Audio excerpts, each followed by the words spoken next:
Okay, so how does one engage in Ignatian contemplation if they struggle with imagination, and are there any practical dangers to doing it? Okay, so I mean, if you struggle with imagination, this is what icons are very helpful for. This is what that those visible means, because really what the imagination is. A lot of people don't understand this. What the imagination is that is the faculty of the intellect that receives phantasms. So what are phantasms? Phantasms are basically sensible images. So when I'm looking at this icon of St. Thomas, my imagination has within it the sensible image of what I'm looking at impressed upon it. So this is what kind of makes it so funny about all the Eastern Orthodox like spurging out about imagination so much, because of like the whole being super into icons. I'm super into icons, but you know what I mean. So if you're struggling with imagination, try some try some icons, okay?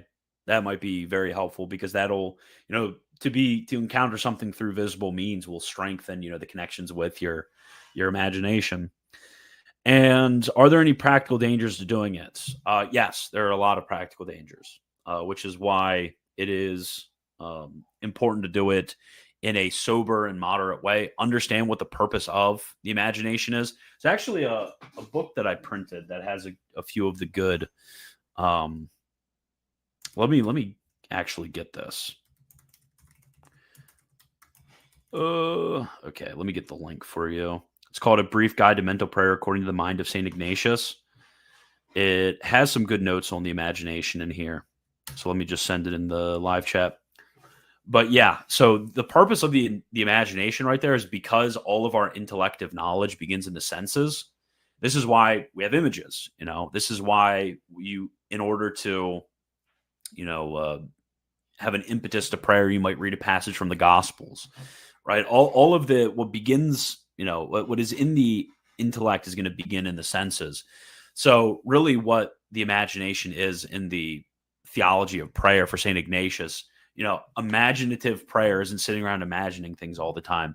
Rather, it is, you understand that you need to begin with a phantasm and then move on from there. It's the beginning. It's the immediate preparation for mental prayer. It's not like the entirety of mental prayer is just like bringing something up in your mind. That can cause a lot of issues, actually, because especially like you have weird localisms where you may imagine things that are like not actually in the story.